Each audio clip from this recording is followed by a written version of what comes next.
Today is March 8th, 2002. This is Harvey Oyer III, and I am with Marvin Pope Ham Anthony at the Anthony's Stores warehouse located at 5000 Georgia Avenue, West Palm Beach, Florida. I want to start from the beginning, Mr. Anthony, and you tell me who was the first member of the Anthony family to come to what is today Palm Beach County?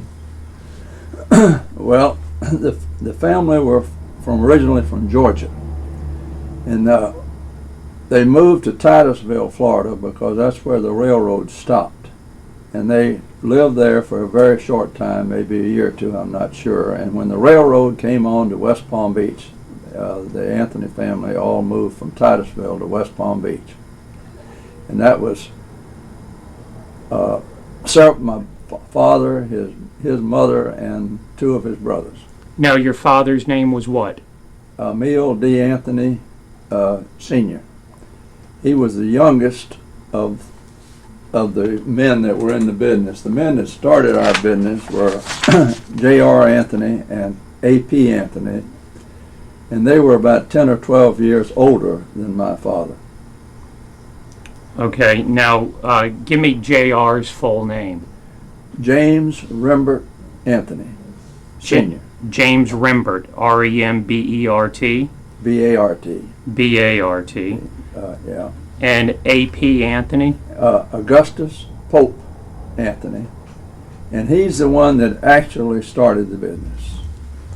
Now, which one was nicknamed Gus? That was Augustus Pope Anthony was Gus. Okay. And Gus is the one who actually started the business. And had they had a business prior to this in either Georgia or Titusville? I think they'd opened a small shop in Titusville, which was probably open only maybe 1 year or something like that. Okay, so the first store in West Palm Beach was 1895. 1895. A year after the railroad had reached West Palm Beach. Well, I'm not exactly sure whether it was that quick. I know they followed the railroad down. Okay, I believe the railroad arrived in the spring of 1894. So that's where we opened. Probably in within 1895. Now, how old was your father at this time? What year was he born? He was born in 1881. And so he would have been only 14 years old when they opened the store. His two older brothers opened the store. And where was the first store located? Right on the lakefront, right down near Narcissus and Clematis, down in that general area. I'm not sure myself. We got a picture of it, but I couldn't tell you exact spot. Now, according to this newspaper article that you've given me a copy of, it was in the Palms Hotel building at the corner of Clematis and Narcissus, and the Seminole Hotel was directly behind it. And it states that Gus Anthony opened a store in the post office on the first floor of the hotel. Now, that didn't last long. They opened another one shortly thereafter. Where did they move it to? Well, I think you have it on that thing. Eventually, we moved over around somewhere around 1899. We moved over to Clematis and Olive. At the northeast corner of Clematis and Olive. Northeast, right. And that's where the store remained until when? Until we built the building at 312 Clematis Street during World War I. And I think it opened somewhere around 1920 or 1919. I'm not exactly sure. So it was started during the war and completed after the war ended? Right. Okay. And that remained the Anthony store for many years? Yes, that remained the store for many years. Now, we had stores at that time. We had a big store in Asheville, North Carolina. We had one in Dayton, Ohio. We had one in Hendersonville, North Carolina. And then we had several stores like in Gainesville, Daytona, Fort Pierce, and other locations in Florida. But they were not large stores. The one large store was the one on Clematis Street. And the one in Asheville. Tell me what Anthony's stores sold at that time. Well, when we were in the Clematis store, we sold men's, women's, children's clothes and shoes and linens and domestics. But in the stores that we had, in the small stores in other towns at that time, we were mainly a men's operation. There were men's stores, which we're no longer involved in at all, as men's. Now, I understand you also had a store in the old Royal Ponciana Hotel, Flagler's first resort hotel in our area. Yes, we had it in the Royal Ponciana, and when they built the Breakers, they built a store for Anthony's in the new Breakers. Did you ever move into the Breakers? No, but one of the men that worked for us, that was when we had a recession, and when they built the new Breakers, one of the men that worked for us opened a store called Dauber's in the Breakers. But Anthony's by that time was out of the Ponciana and out of the Breakers both. So when did Anthony's go into the Royal Ponciana? When it was constructed initially in 1894 or at some later date? Well, it was before they built any of the bridges, because they used to have to, the railroad went over there, and they had to go over by boat. Like my father would go over by boat to the store. Every morning. And how would he get his merchandise there, by barge or by railroad? That I couldn't tell you. I don't really know. But, well, I imagine they took it over they had a ferry that went over there. In fact, when I was about 14 or 15, the ferry still ran from about where the old George Washington Hotel, or where Helen Wilkes Hotel was. And it ran right over to the old Royal Ponciana area. It only cost a nickel to ride the ferry back and forth. And the ferry didn't go very often. If you were on one side of the lake and wanted to go over, you turned a panel and the guy would see you were over there, and he'd come get you and take you to Palm Beach for a nickel. And was that a motorized boat? Motorized or did boat. they pull it by rope? No, it was a motorized boat. It was a ferry boat. And that was in the that went right on up into the early 1930s. Well, tell us what year you were born. I was born in October of 1919. October of 1919. Right. World War I had just ended. Right. And where were you born? I was born in Asheville, North Carolina, because we had a store in Asheville, a big store in Asheville, and a big store in West Palm Beach. And we didn't do any business in Asheville in the winter, and we didn't do any business to speak of in West Palm Beach. And so we kept a skeleton force down here and a skeleton force up there, and we moved a lot of the people back and forth. And I was born during the time that we were in North Carolina. And your family lived where? In downtown West Palm Beach was their permanent home? We lived at 627 South Olive, which is directly across from the Holy Trinity Church. And J.R. Anthony, who was one of the founders of it, he lived and owned the property where the Holy Trinity Church is. And that was his home. Gus Anthony built the great big building on Hibiscus and Dixie that was later used as a Sunday school by the First Baptist Church before they moved to their present location down on the lakefront. And he built this great big home there. That's how large it was, that the Baptists were using it for a Sunday school. Now, did the Anthonys... And that house of his was torn down, and McDonald's was where his house was, on Hibiscus and Dixie.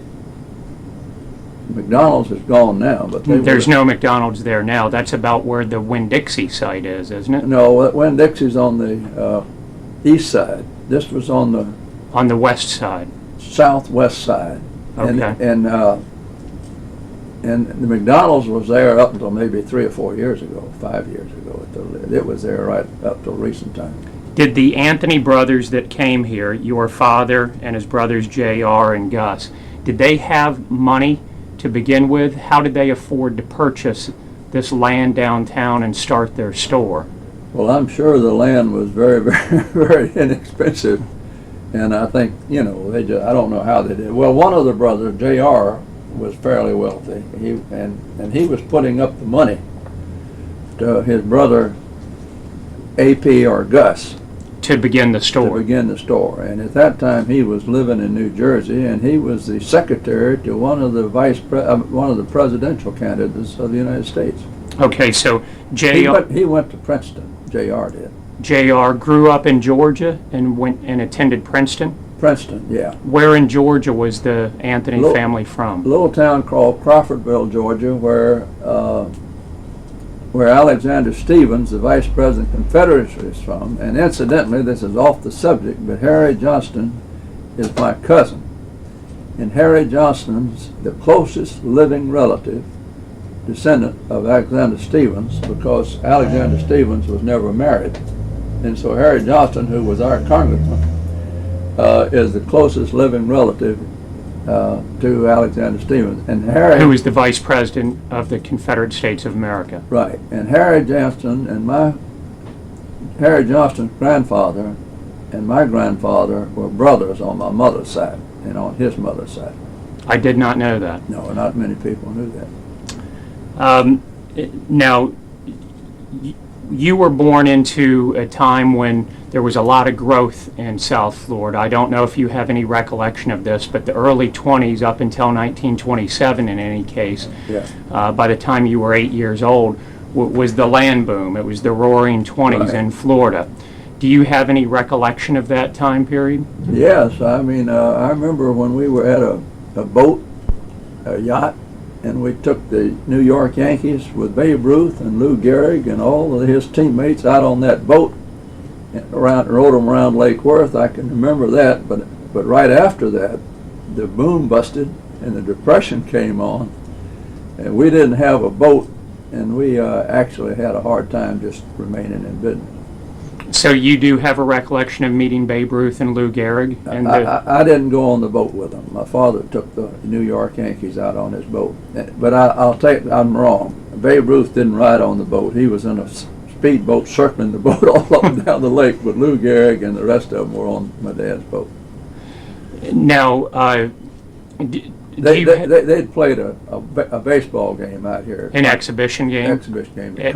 At Connie Mack Stadium. And they played the Cincinnati Reds. And Connie Mack Stadium was located where the Kravitz Center parking garage is today? Right. At the corner of Tamron, the northeast corner of Tamron and Okeechobee. That's right. That looked different at that time, Yeah. I assume. Was the turning basin still where Howard Park is today, where Yeah. the boats would come down the Palm Beach Canal? Well, I never saw any boats come down there. You did not. I never saw any boats. They called it the Stub Canal, but but Howard Park and all of the property that the schools were on were given to the city by my father. Howard Park and all that, and my father left in the contract that they have to maintain 6 clay court tennis courts at Howard Park, or that property would revert to the Anthony family. Really? And also the schools had to keep the schools as schools, or it would have reverted to the Anthony family. And when they closed the high school, the school board was about to sell it. I mean about to give it back to the Anthony family just in recent years. And a lot of the old high school graduates wanted to keep it a school, and they had the School of the Arts in there. Otherwise, that property would have reverted back to the Anthony family. But the portion where the Kravitz Center parking garage is did revert to the Anthony family, Well, did yeah, it the not? private part of that, yeah, that did. And you all sold that to the Kravitz group? Well, yeah, we sold it to them, but actually what we got is a big tax write-off is what we got out of it. Mainly, we didn't get a lot of money. Because that was a 501c3 Yeah, entity. that was one of the properties that my father gave along with the school. And so what did the corner of Okeechobee and Tamron look like at the time that you were a child? Was Okeechobee Boulevard there? Well, it was just like it was when up until just recently, because the baseball field was there, and Tamron rolled around one side of it and came right around Okeechobee and came up the other side in the parking lot for the. Did Tamron extend south on what is today Parker at the time you were a child? No, not then. So there was no extension of Tamron south of Okeechobee? No, that over there where Tamron goes down was built it might have been in the 60s or 50s. And the the Seaboard Coastline Railroad, which is just to the west of the area we're speaking of, that was put in the 20s? The Seaboard, I think so, yes. Okay. I'm pretty sure. So that was pretty far, that was the western frontier of the city when you were a child, I assume. Yeah. Now, did you have brothers and sisters? Yeah, I have 2 older brothers and a sister. Is the sister younger than you or older? No, I'm the youngest of all 4. Okay. And what's the oldest brother's name? Emil D. Anthony Jr. And what does the D stand for? Dubose, D-U capital B-O-S-E, Dubose, French name. Okay. And who was the next brother? Carl H. Anthony, Carl Holden Anthony. And he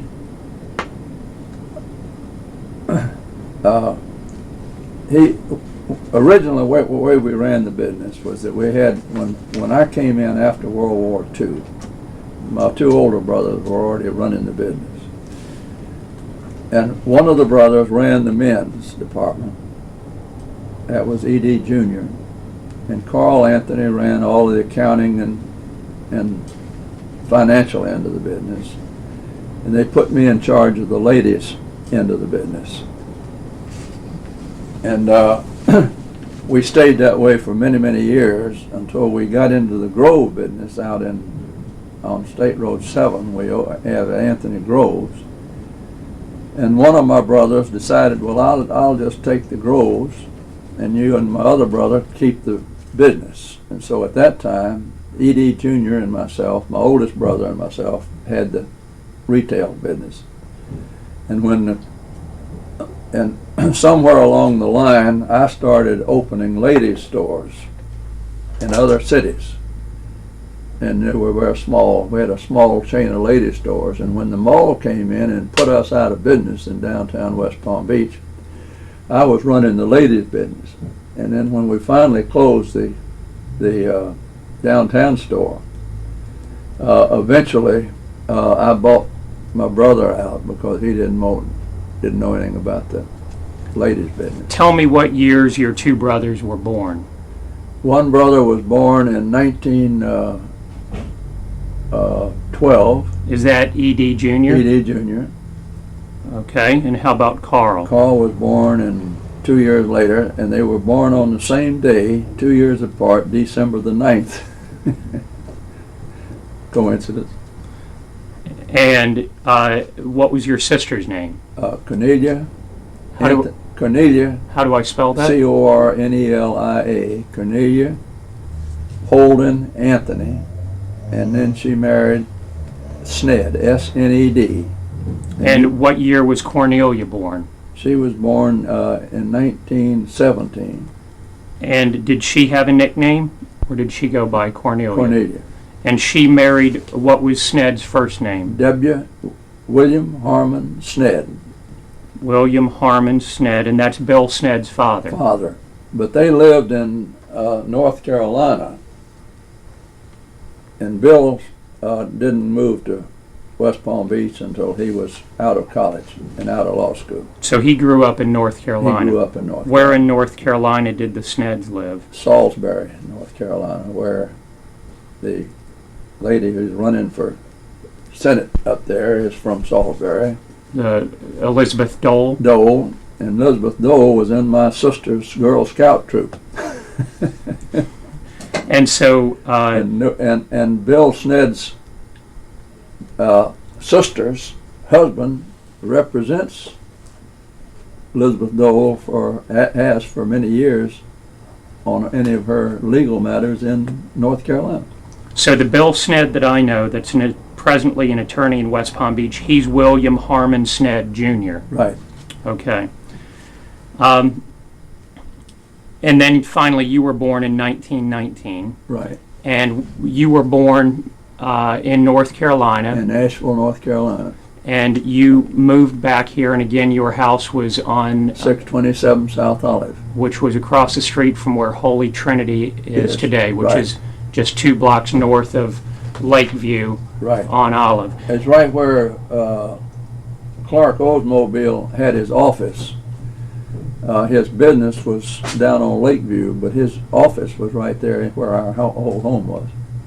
Now, how long did your family live at that location? I thought They lived there for many years, and we moved from there about 1925 to 315 Dyer, which is the street that runs east and west right straight from the Post-Times.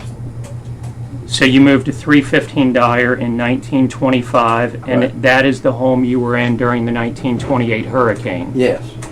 Do you have any recollection of the 1928 hurricane?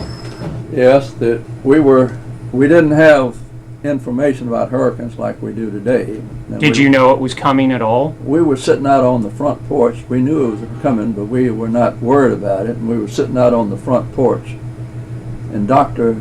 W.E. Van Lanningham, who was the county health officer, lived across the street, and we saw him out working on his trees, and we were laughing about it and thought it was funny. And then as the winds got stronger, we went in and shut up the house. We did not board up.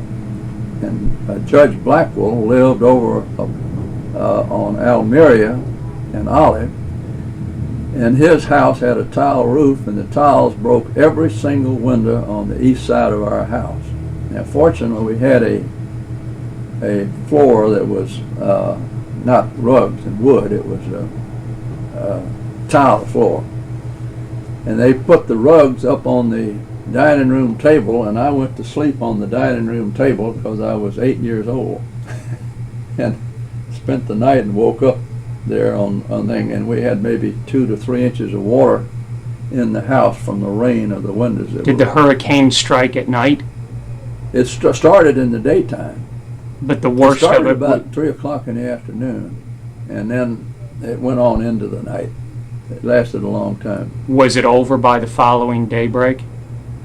Yeah, oh yeah, it was over by then. And then it blew. We had in our store down on Clematis Street, we had a high ceiling, something where you could get up there and look down a sort of a skylight. It blew that off and ruined everything in the store.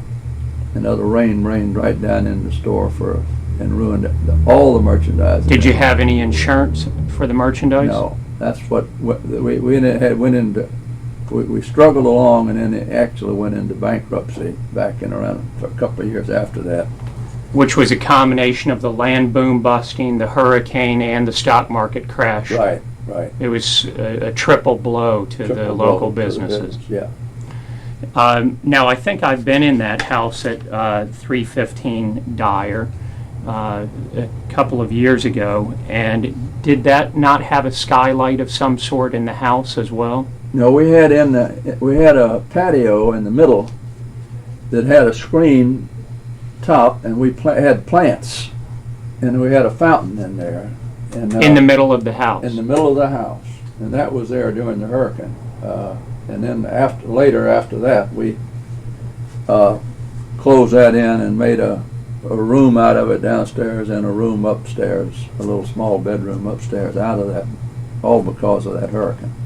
Now, did your father have that house built, or No, did he buy it? He bought it from Mr. Hall, who is related to the Hall Hardware, but not the same family, but they were related.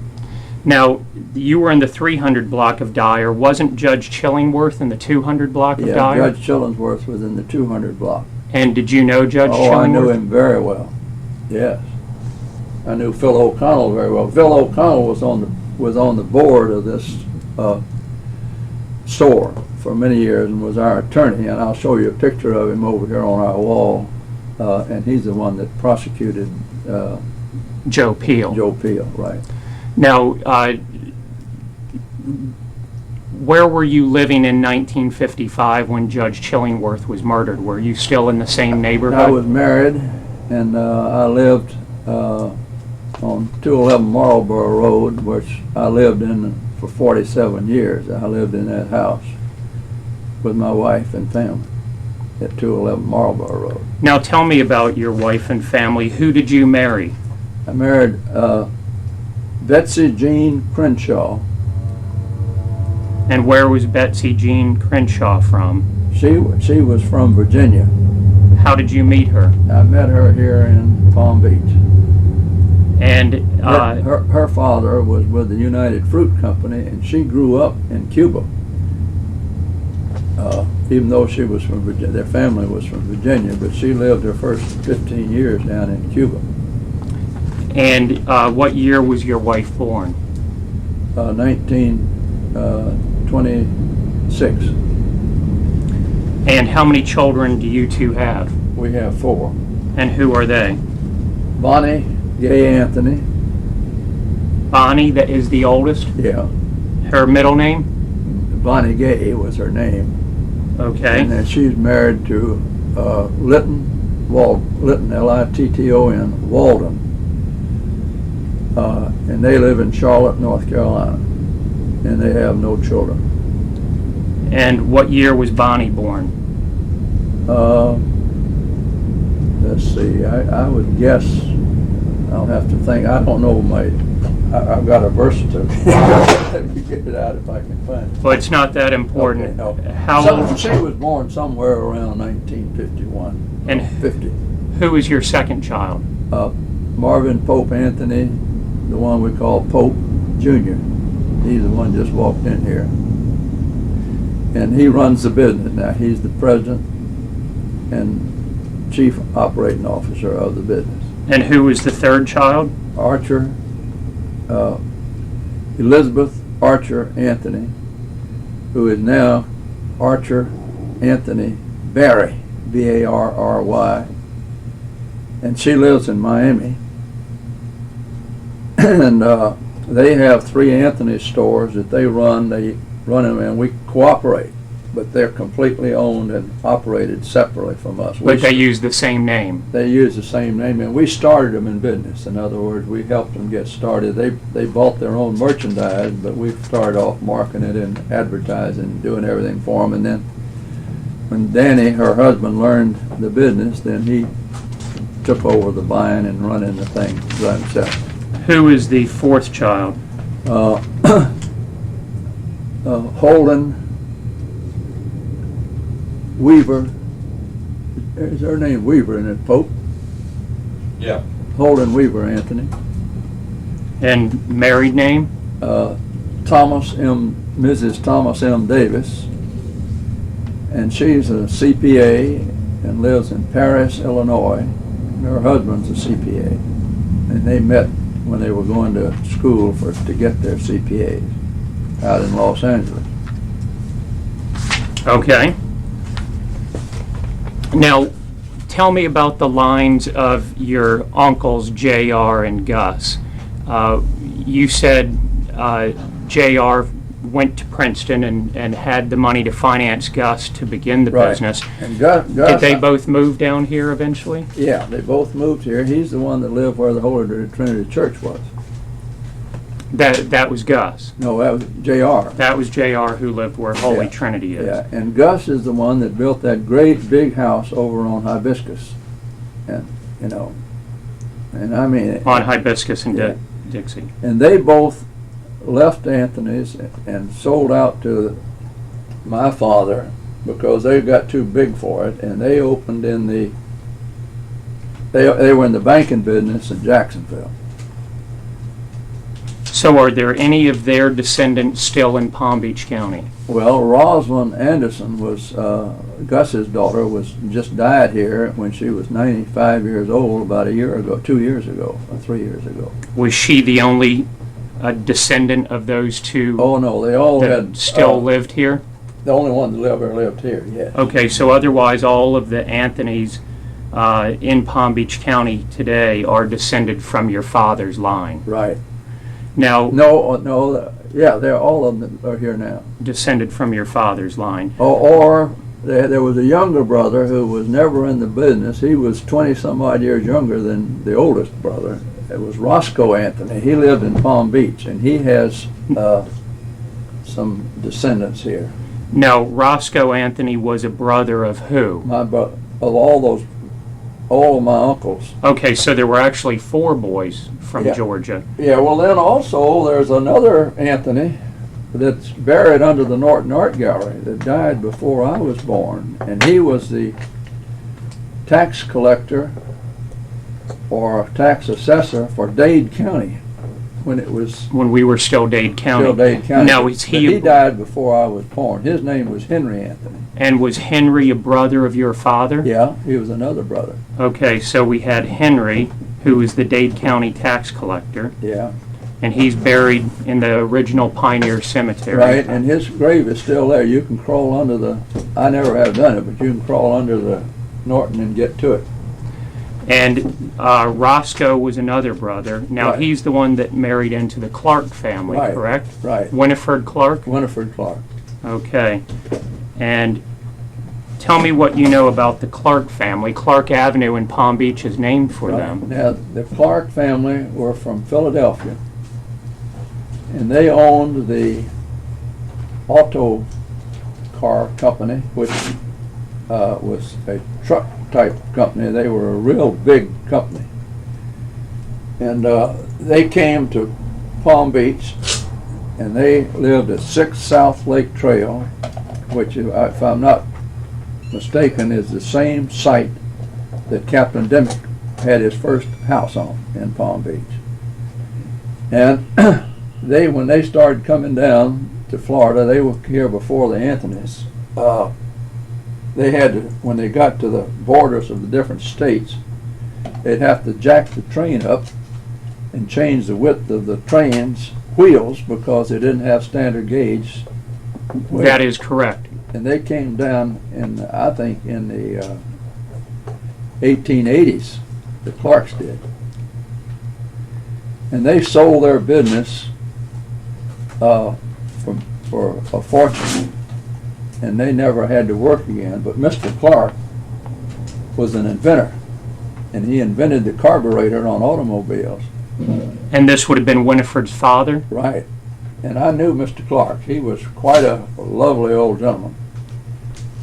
And somebody told me, and I can't, and it may not be true, but it could possibly be true. Somebody told me that he invented the depth charge that was used in the wars. And you remember him from your childhood? Oh no, he lived till I was high school age. Mr. Clark, and he liked to go out and work on his automobile engine. That was what he enjoyed doing when he was retired and everything. And what was Mr. Clark's first name? Do you recall? Lewis.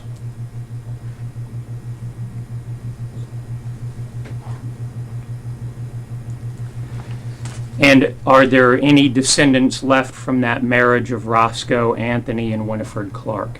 There are 3 girls that are still alive. Their 2 sons, Roscoe and Clark, are both passed on.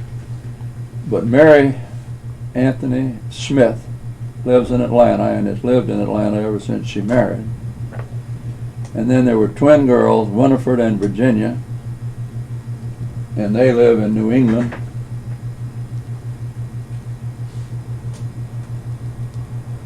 And they come down to visit maybe for about 1 or 2 weeks out of the year. And the 2 boys were Roscoe Jr.? Roscoe Jr. and L. Clark Anthony. He was named after the Lewis Clark. And did those 2 Anthonys live in town? Yeah, they lived here. They lived in Palm Beach, and they were in the real estate business, Anthony Real Estate. Both of them? Both of them were in that same real estate firm. It was their father's real estate firm. Their father was never in the clothing business.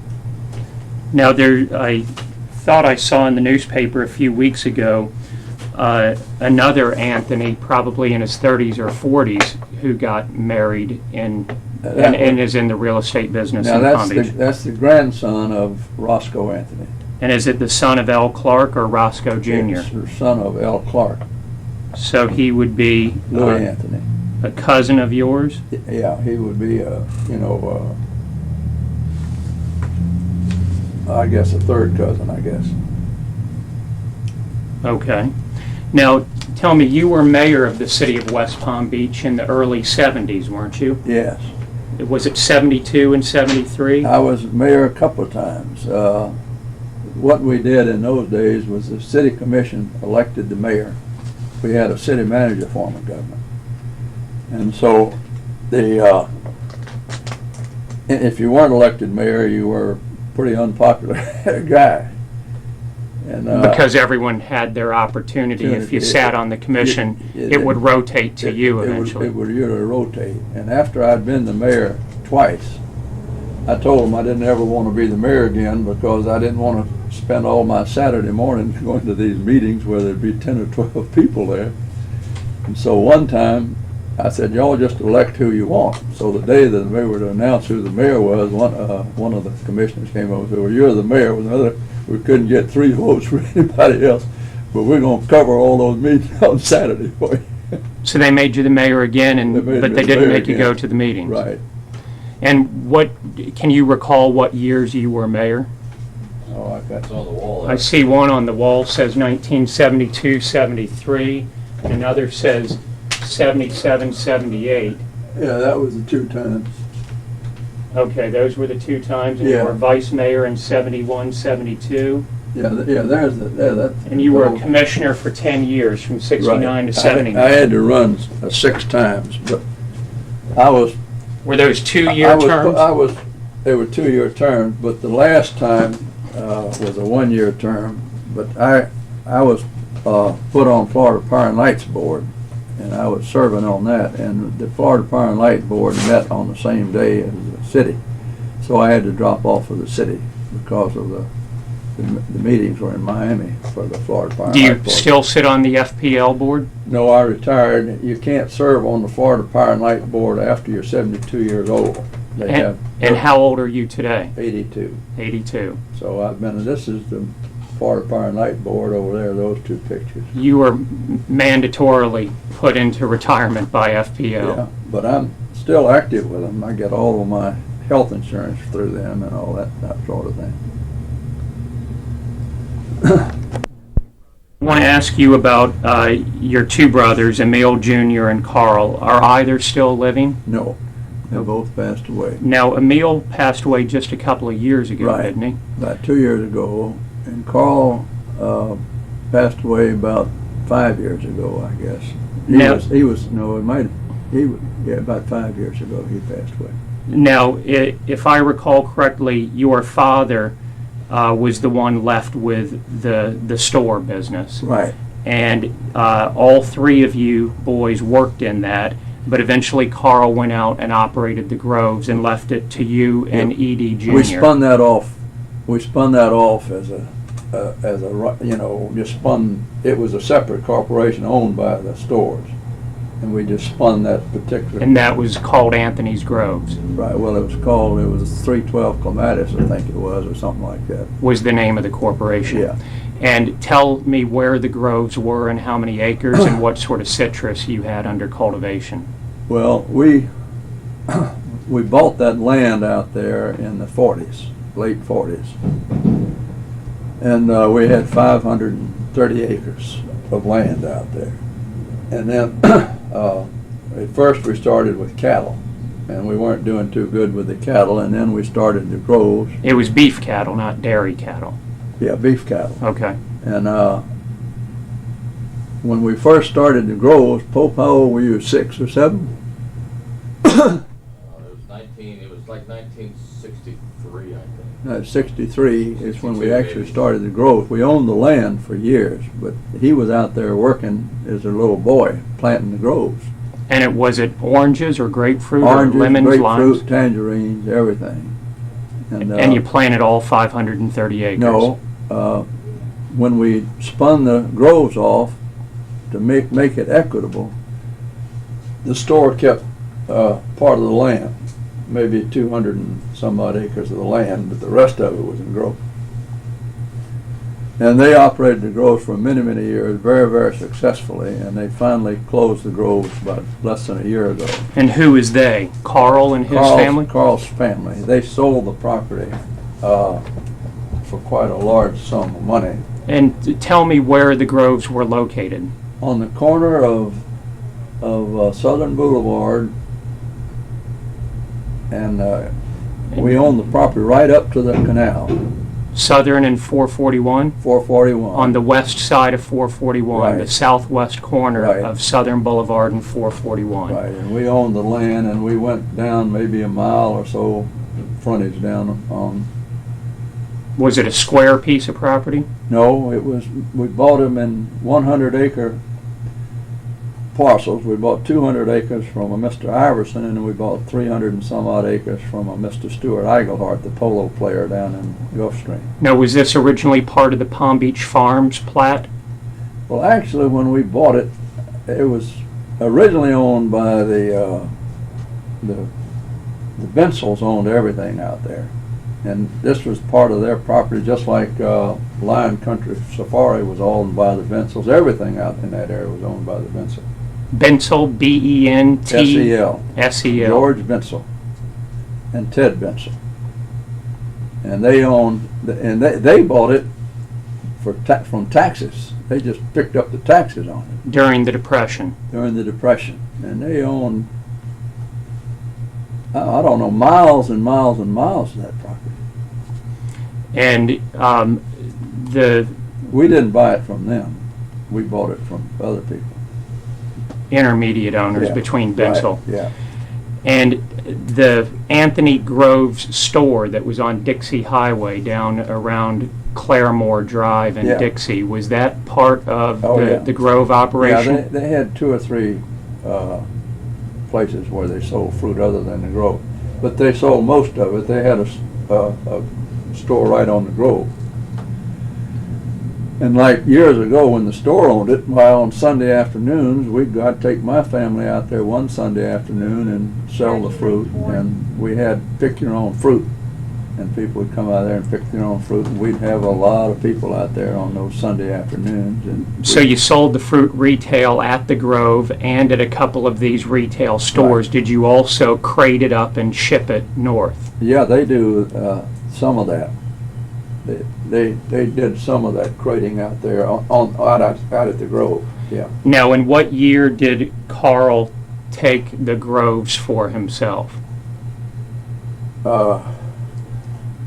I'd have to look. I think it'll be on that sheet that you've got. I think you can get that information off of that sheet that I gave you. But it was after you had worked at the Groves yourself. Oh, I only worked out there on a Sunday. I mean, now I would go out there and run the tractor and all to plant, when we had the cattle and stuff. I'd mow the grass and stuff like that on the tractors. Okay. But Carl was the one that really did all the work at the Groves. Does Carl have any descendants in town? Yes, he has Harry, Marvin, Anthony. Harry Marvin? Anthony. Mm-hmm. And he has several, children that are still here, I couldn't name them all because Is that Carl's only child in the area? yeah. Now his other son, he had the other son that was with him in the business out there was a Craig Anthony, Marvin Craig Anthony, and once they sold the Groves about a year ago, he's moved to Tennessee.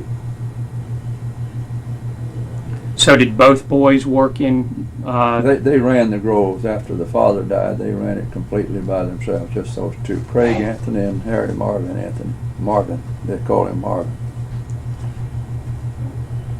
Okay. And one of Marvin's sons or grandsons, one is married to Perry Como's granddaughter or something. One of Harry Marvin's? Yeah, one Sons? of Harry Marvin's. Which one is it, Pope? What are you talking about? Which one of Marvin's kids is married I'm to? not sure. He's not sure, but Married to Perry Como's granddaughter. Yeah, Perry Como just died in the Yeah, last 6 right. months. yeah. Okay, tell me about the children of E.D. Jr. He has 3 children. The oldest is E.D. Anthony III, and he was in this business for a while. In the store. Store, and he was actually the president at one time, but I bought him out and he moved to Orlando. And how old is he, I'd guess close to 60, maybe 50, late 50s. And what other children did E.D. Jr. have? He had Lynn, L-Y-N, Anthony, and she's married to Kevin Butler, and they're in the construction business. They live out at Breakers West, and his construction office is right here across the street from us, about 2 blocks down the street, Butler Construction. Now, is Kevin Butler local? Yeah, oh yeah, his father was a very intimate. He was on the board of directors of Rinkers, and he and Rinker were the closest of friends, Doc Rinker, and they played golf together 3 times a week. And he was probably Doc Rinker's closest friend, and he was very successful in construction business. And Kevin has taken it over, and his son Kevin Jr. is in the business with him now. What other children did E.D. Jr. have other than E.D. III and Lynn? Lynn, and then Susan Anthony, and she lives in El Paso, Texas. And is she married? Yeah, she's married to a fellow that's with one of the large companies, you know, big multinational firms. And he lives out there. Now, did either of your brothers, were they in public service the way you were with sitting on the city commission and as mayor? Well, my brother Carl was very active, and he was president of the Chamber of Commerce. He was president of the Kiwanis Club. The West Palm Beach Kiwanis Club? Yeah. Now, were you in Kiwanis or Rotary? I was Rotary. Okay. And I was president of the Rotary Club. But the other brother was not interested in that kind of thing. But he was president of the Chamber of Commerce. I was president of the Chamber of Commerce too. Now, I want to talk a little bit about a couple of stories that you've told me in the past, and I'd like you to tell them again. One is the story of the Ashley family and the Ashley brothers' father, I believe, working at Anthony's stores. John Ashley's father worked at Anthony's store in the men's department, and so did his brother. During what time period? Before I was born, or maybe when I was 4 or 5 years old. So this would have been the store at the... It was whenever John Ashley, he worked there when John Ashley killed the Indian out back at Boynton. Now, this would have been when your store was at the northeast corner of Clematis and Olive.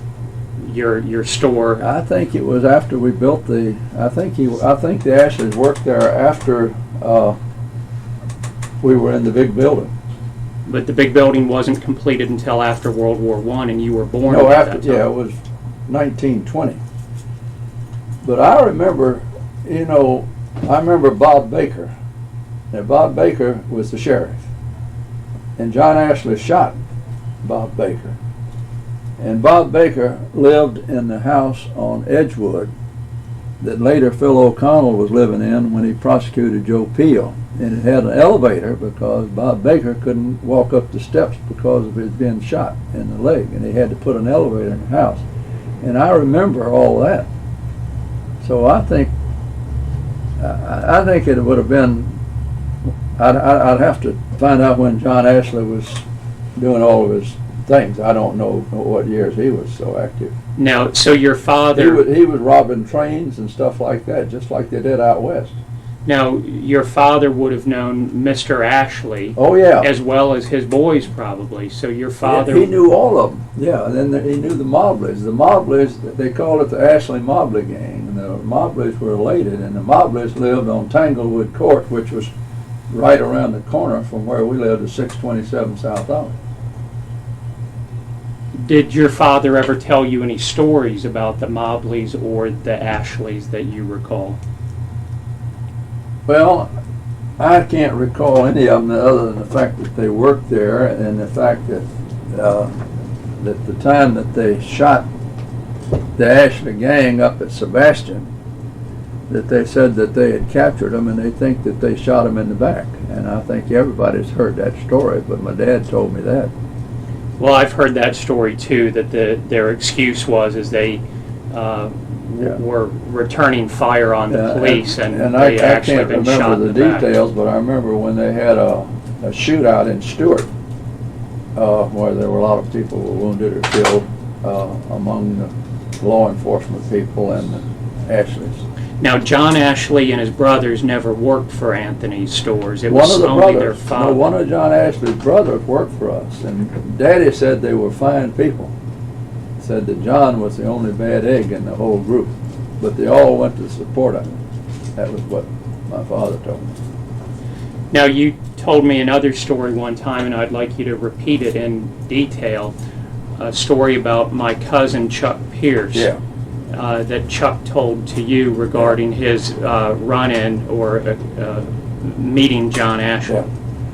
Well, Chuck Pierce, now what Chuck Pierce did in our store, I forgot to tell you, we had a sporting goods department in the store. At the time we sold all football equipment, baseball equipment, golf, tennis, all that kind of stuff. And Chuck Pierce was the manager of the sporting goods department in the store there during the Depression, before he went to the banks, and before he went to the mercantile and then over to the bank.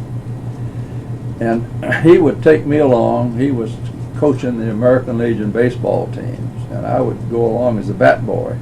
And he told me this story. When we opened a store in Fort Lauderdale, a ladies' store down there,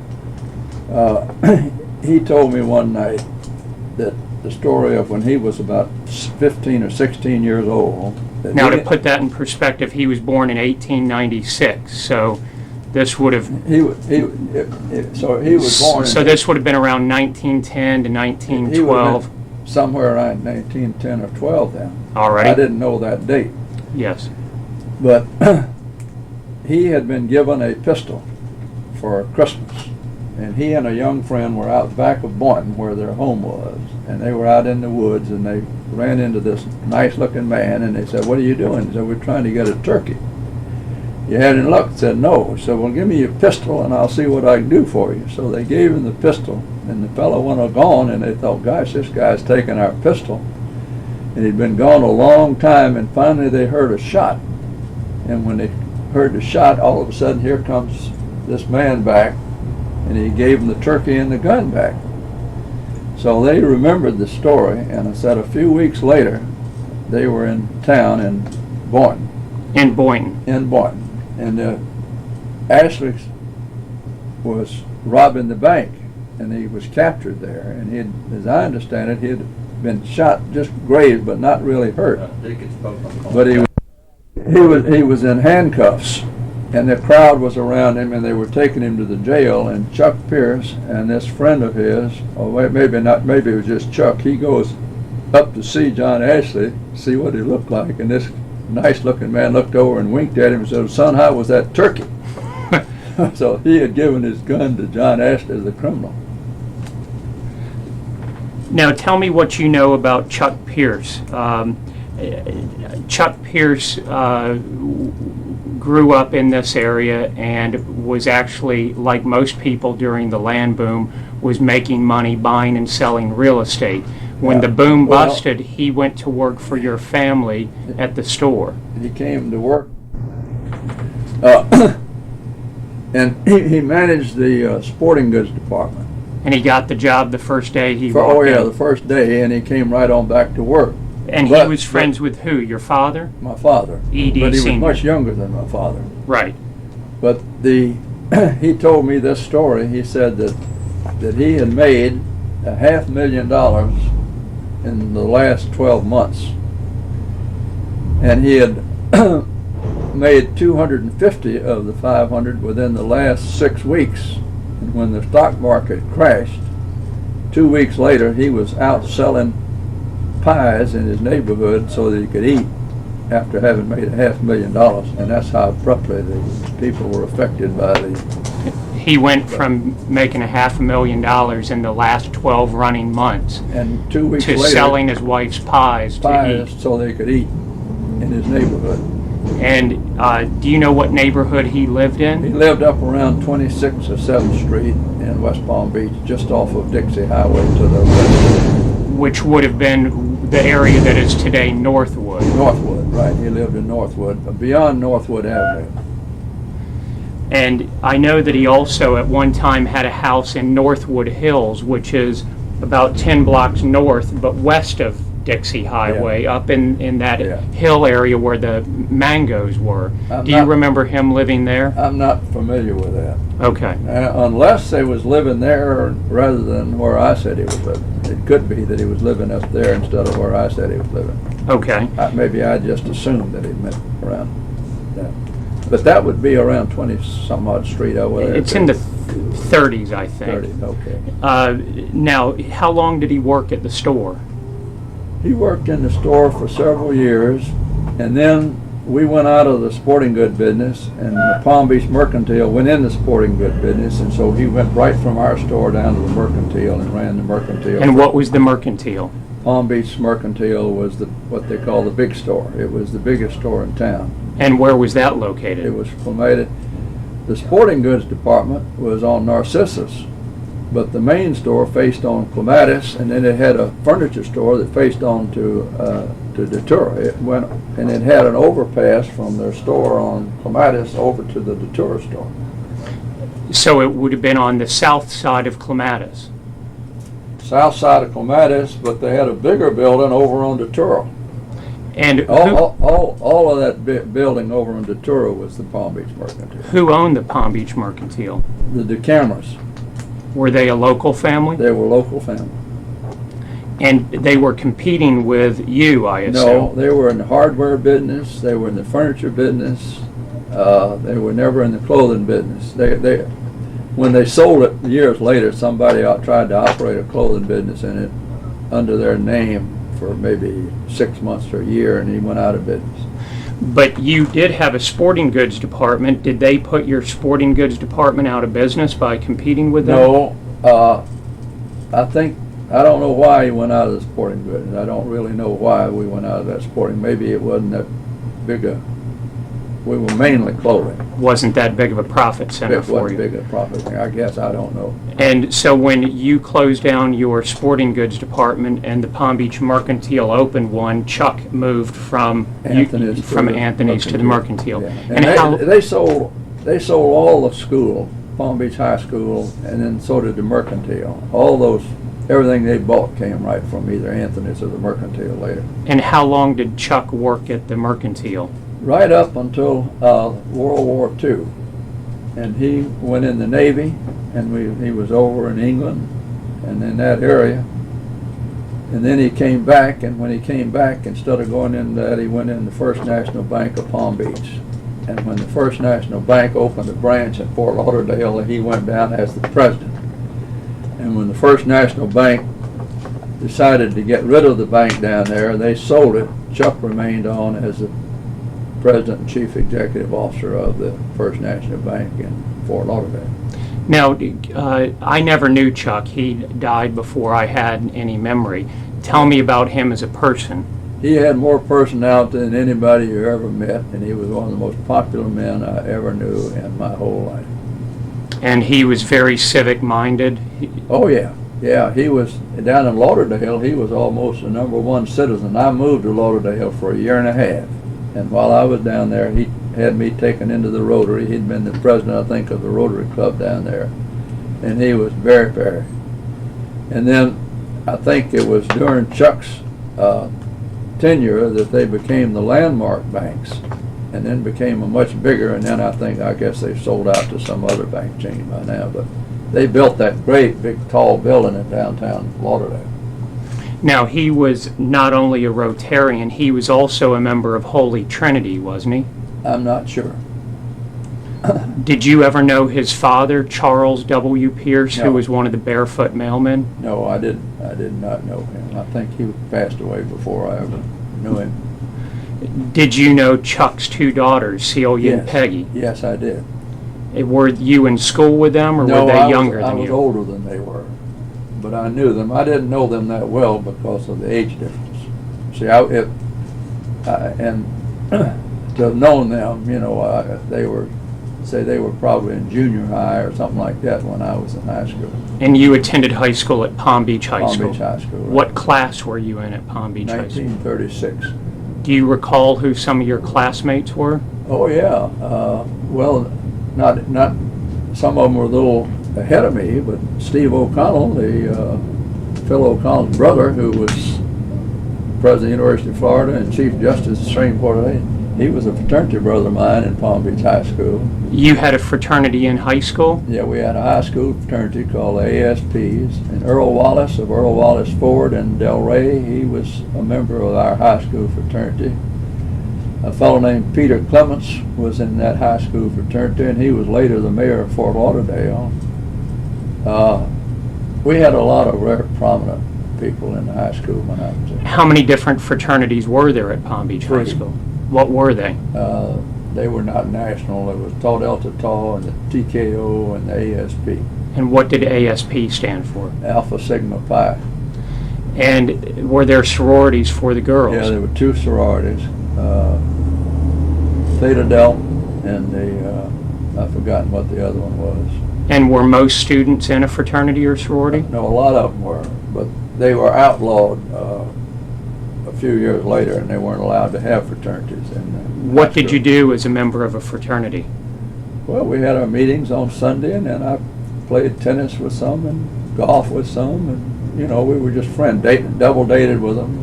Was it like a college fraternity where you had a secret ritual and handshakes? Yeah, and we had the songs, just like a college fraternity. And in my fraternity were George Slayton, who you well know here, Yes. and Jake Slayton. His brother was in my Jake Slayton was George's brother. older brother. Older brother. Jake's dead.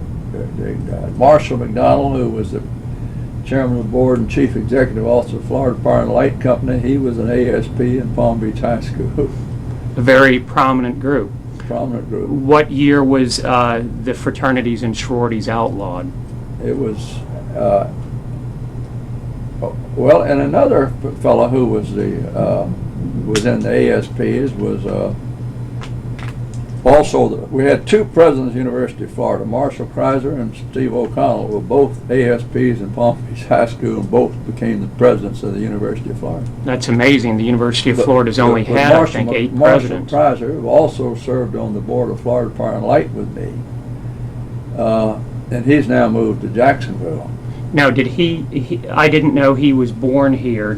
Yeah, he was a native. And he Marshall was. Marshall, and he was with the big law firm over in Palm Beach. Gunster Yoakley, the same one I'm with. Yeah, he was with that.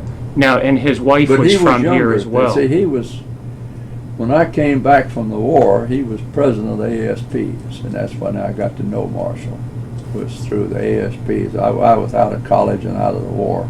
And his wife is from this area, too. Yeah, right. Paula Porche. Porsche. And that Porches are from West Palm Beach. Yeah, and Hal Porsche is still here and in the Methodist Church. Now, do you recall what year?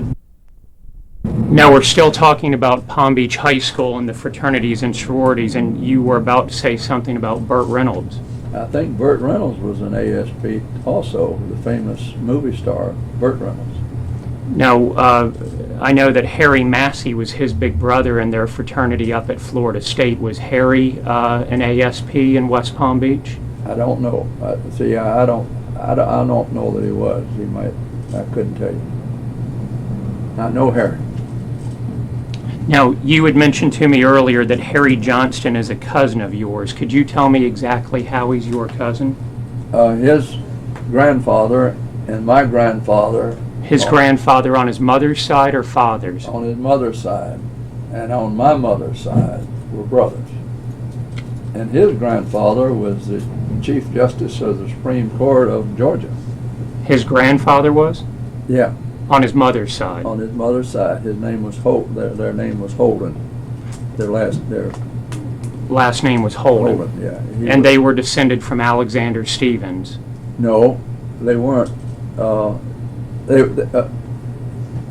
They weren't, because Alexander Stevens was never married.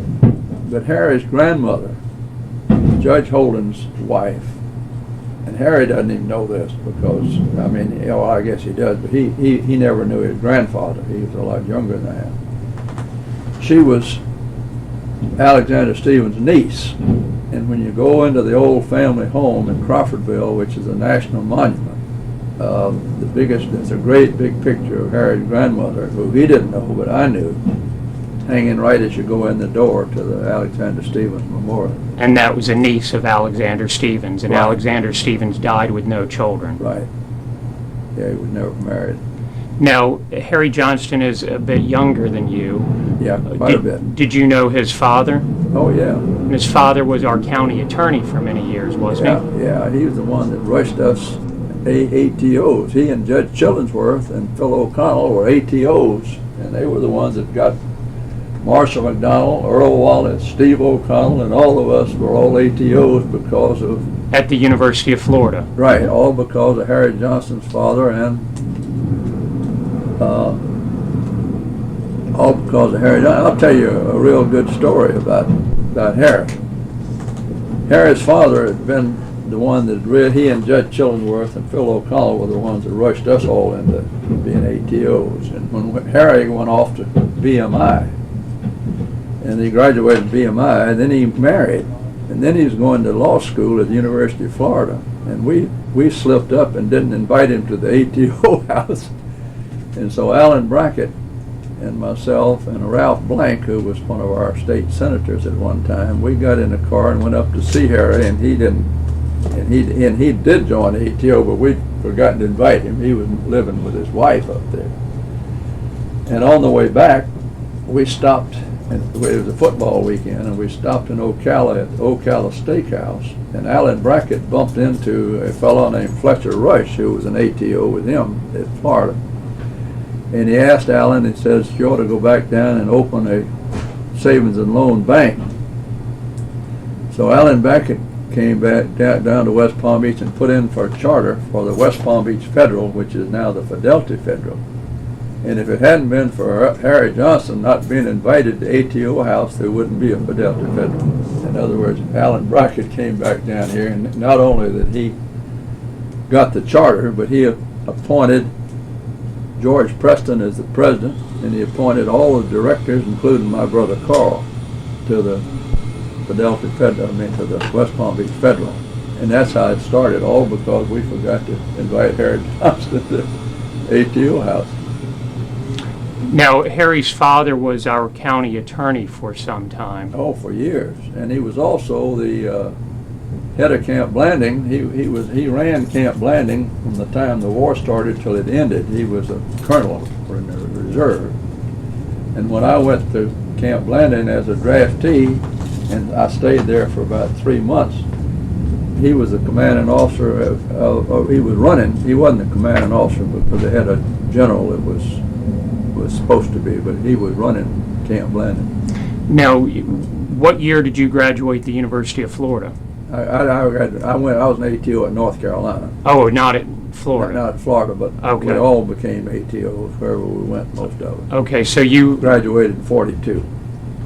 But you graduated high school in 36. I had to wait 2 years until one of my brothers and my sister both got out of college before they could afford to send me. And so you stayed here and worked? I worked in the store. From 36 to 38. Right. And then you were at the University of North Carolina at Chapel Hill. Right. Until 42. And here, I was just looking at the old annual right here. That's it. And were you drafted?